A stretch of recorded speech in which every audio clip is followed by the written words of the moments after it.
నమస్తే, welcome to 99 TV. యుద్ధానికి సంబంధించి సన్నద్ధత ఒకవైపు భారత్ వైపు నుంచి ఉంటుండగా పాకిస్తాన్ మైండ్ గేమ్ మొదలెట్టింది. ఎలాంటి మైండ్ గేమ్ అంటే వాళ్ళ సెనేటర్స్ చట్టసభలోకి వచ్చి నోటికి వచ్చినట్టు మాట్లాడటం. రెండోది ఏంటంటే డివిజన్ అమాంగ్ ఇండియన్స్, భారతీయుల మధ్య విభజన తీసుకొచ్చే ప్రయత్నం. సిక్కు సోదరులు ఎవరు పాకిస్తాన్ భూభాగం మీద దాడికి దిగరు, యుద్ధం చేయరు. కారణం ఏంటంటే వారి గురువు పవిత్ర గురునానక్ జన్మస్థలం ఇక్కడే ఉందంటూ పాక్ సెనేటర్ పల్వాషా మొహమ్మద్ జై ఖాన్ ఆవిడ చాలా బలంగా చెప్పారు చట్టసభలో. 2 రోజులు అయిందంతే, మంగళవారం నాడు చెప్పారు. రెండోది ఆవిడ అన్నది ఏంటంటే వాళ్ళ సైన్యం వచ్చి బాబ్రీ మసీద్ కూల్చిన చోటే మసీదు కడతారట. సో మరి యోగి ఆదిత్యనాథ్ గారు స్పెషల్ అరేంజ్మెంట్స్ చేసుకోవాలేమో, కమ్యూనికేషన్ ఏమైనా ఇచ్చిందో తెలియదు. అండ్ ఇటుకలన్నీ పేర్చి వాళ్ళ సైన్యమే కడతారట. మొట్టమొదటి అజా జనరల్ మునీర్ ఇస్తారట. అసలు ఆయన ఎక్కడున్నాడు ఇంతవరకు ఎవరికి తెలియదు. గ్రోక్ అడుగుతున్నా కూడా గ్రోక్ కూడా చెప్పలేకపోతుంది. గూగుల్ని మించిన టెక్నాలజీ ఉన్న గ్రోక్ కూడా చెప్పలేకపోతుంది ఆయన ఆచూకీ. సరే, ఆయన అవతల ఉండగా వాళ్ళ ఐఎస్ఐ చీఫ్ని తీసుకొచ్చి ఎన్ఎస్ఏగా చేశారు. అంటే ఈయన ఎక్కడో మిస్సింగో లేకపోతే పారిపోవడం ఏదో జరిగి ఉండాలి. ఈ అంశాలన్నిటితో పాటు అంతర్జాతీయంగా మద్దతు కూడగట్టుకునే క్రమంలో పాకిస్తాన్ వేస్తున్న ఎత్తుగడలు, వీటన్నిటి మీద సమగ్రంగా చర్చించడానికి, విశ్లేషించడానికి మనతో ఉన్నారు వెస్ట్ బెంగాల్ మాజీ డీజీపీ, అలాగే జమ్మూ కాశ్మీర్లో ఐజీ ఆపరేషన్స్గా దాదాపు 4 ఏళ్ళు బాధ్యతలు నిర్వహించి టెర్రరిస్టుల వ్యవహారాల మీద సమగ్రంగా అధ్యయనం చేసిన డాక్టర్ బిఎన్ రమేష్ యూఎస్ నుంచి వారు ప్రస్తుతం లైవ్లో కనెక్ట్ అయి ఉన్నారు. నమస్కారం డాక్టర్ బిఎన్ రమేష్ గారు. నమస్తే. సో నిన్న మీరు మాట్లాడే ముందు ఒకసారి, అంటే ఆవిడ ఏం మాట్లాడిందో ఒకసారి చూద్దామండి. పల్వాషా మొహమ్మద్ జై ఖాన్. सिर्फ ये कहूंगी कि वो वक्त दूर नहीं है कि जब बाबरी मस्जिद की पहली ईंट उसकी बुनियाद में पिंडी से एक आम सिपाही लगाएगा और उसमें पहली अजान पाकिस्तान का सिपा सलार आसिम मुनीर देगा. मैं सिर्फ ये कहूंगी कि वो वक्त दूर नहीं है. డాక్టర్ బిఎన్ రమేష్, మొట్టమొదటి అజా జనరల్ మునీర్ ఇస్తారట. ముందర అసలు ఆయన ఎక్కడున్నాడండి? ఏమన్నా మీకేమన్నా, మీరు యూఎస్లో ఉన్నారు కదా, మీకు ఆ సమీప ప్రాంతంలో ఎక్కడైనా కనిపించాడా? మీరున్న చోట కానీ ఎక్కడైనా? పారిపోయాడు దేశం నుంచి, అయితే అది పక్కా సమాచారం. విషయం ఏంటంటే, మీ ప్రేక్షక మహాశయులందరికీ కూడా నా శుభాకాంక్షలు. భారత ప్రభుత్వం చాలా గట్టిగా చేస్తున్నటువంటి చర్యల్ని దేశమంతా కూడా సమగ్రంగా సమర్థిస్తున్న ఈ వేళ మనం అందరం ఒకే తాటి మీద నిలబడ్డాం. దీనికి దేశ ప్రజలందరికీ కూడా నా సామరిక శుభాకాంక్షలు. మీరు అడిగారు, అక్కడ పాకిస్తాన్ అనబడే ఒక terrorist supporting institution. I refuse to call this as a country. I refuse to call it as a constitution. I refuse also to call it as a nation. Terrorist because camp. the very birth of this nation was based on certain falsehoods like the two-nation theory, etc.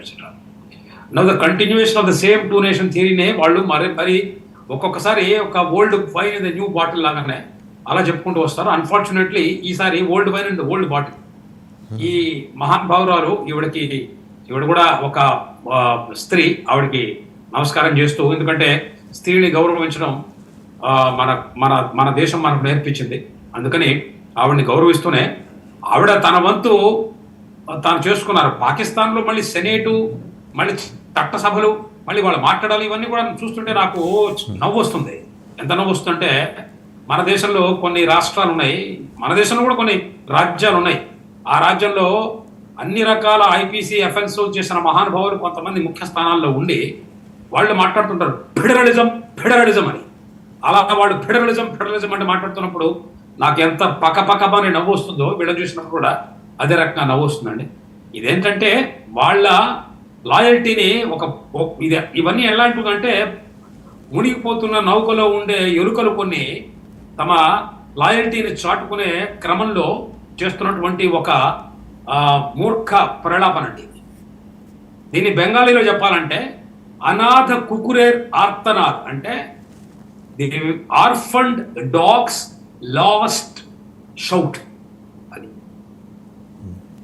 Right. ఆవిడ ఇంకో మాట అన్నారండి, సిక్కు సైన్యంలో ఉన్న సిక్కు సోదరులు ఎవరు కూడా పాక్ భూభాగం మీద యుద్ధం చేయడానికి రారు, ఎందుకంటే వారి గురువు, వారి ప్రవక్త గురునానక్ అక్కడ జన్మించారు కాబట్టి. ఇవాళ గుర్తొచ్చారు ఆవిడికి సిక్కులో? మీకు ఒక 2 ఎగ్జాంపుల్స్ నేను చూపించి మీకు చెప్తాను. నా చేతిలో ఒక ఫోన్ ఉంది, నా చేతిలో ఈ బుక్ ఉంది, క్రిమినల్ మేజర్ యాక్ట్స్.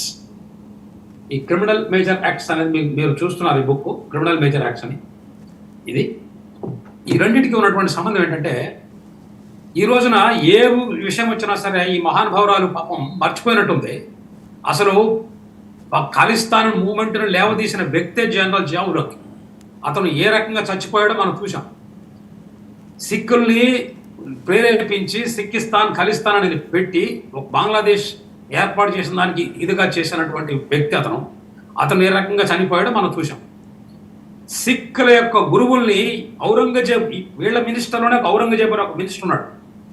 ఔరంగజేబు మన సిక్ 10th గురువు ఉన్నాడు, గురు గోవింద్ సింగ్ని. ఆయన కొడుకుల్ని ఇద్దరిని ఉప్పు పాత్ర వేసి చంపాడు. అలానే శివాజీ మహారాజ్ కొడుకును కూడా చాలా తీవ్రంగా చంపాడు. మన మధ్య మనం మూవీ కూడా చూసాం ఒకటి, చావాని. ఔరంగజేబు అని పేరు పెట్టుకున్నాడే. మన దేశంలో కూడా కొంతమంది సినిమా యాక్టర్లు ఉన్నారు, వాళ్ళ కొడుకులకి కూతుళ్ళకి తైమూర్ ఖాన్ అని పేరు పెట్టుకుంటారు. వీళ్ళందరినీ కూడా ఒక మాస్ సైకాలజీ ట్రీట్మెంట్ ఇవ్వాల్సిన అవసరం ఉందండి. నేను సైకాలజీ చదివాను. One of my 14 degrees that I world MA psychology. Social psychology సబ్జెక్ట్లో ఒక రకంగా మనం ఎప్పుడైతే ఒక ఎంటైర్ జాతిని దాదాపు ఒక 20 ఏళ్ళు 30 ఏళ్ళు వాళ్ళ బ్రెయిన్ వాష్ చేస్తూ వెళ్ళిపోతే, గోబెల్స్ అని హిట్లర్కి #1 సపోర్టర్ ఉండేవాడు. అతను ఒక మాట చెప్పాడు, repeated lie for 10,000 times it becomes truth అని. Absolutely true. వీళ్ళకి ABCD నేర్పించరు, వీళ్ళకి AIE నేర్పించరు. వీళ్ళకి వీళ్ళ వీళ్ళ వీళ్ళ కొడుకులకి కూతుళ్ళకి 2 సంవత్సరాలు రాగానే కోళ్ళ యొక్క దీన్ని ఎట్లా పోయాలి, ఇది ఎట్లా చేయాలి, కాఫీల యొక్క కోడని ఎట్లా చేయాలి, కోళ్ళకి బాతులకి చూస్తూ బొమ్మలు చూపిస్తూ వీళ్ళందరికీ కాఫీలని, వీళ్ళకి హలాలు ఎలా చేయాలని చూపిస్తారు. మన దౌర్భాగ్యం ఏంటంటే, మన దేశంలో in the name of secularism we allowed all this to happen. దానివల్ల ఇప్పుడు నేను యూఎస్లో ఉండి నేను చూస్తున్నాను, మనం యూఎస్ని ఫాలో చేస్తున్న బాధ్యత మనకి ఎంతైనా ఉందంటే, పేట్రియాటిక్ యాక్ట్ తీసుకురావాలన్నా, ఇక్కడ ఉండే సిటిజన్షిప్ను తీసుకురావాలన్నా, ఏదైతే చాలా ఈజీగా వచ్చేస్తుందో, అంటే ఒక 1000 రూపాయలు పడేస్తే మీకు ఒక డ్రైవింగ్ లైసెన్స్ వస్తుందండి మన దేశంలో. ఒక 2000 పడేస్తే మీకు ఆధార్ కార్డు వస్తుంది.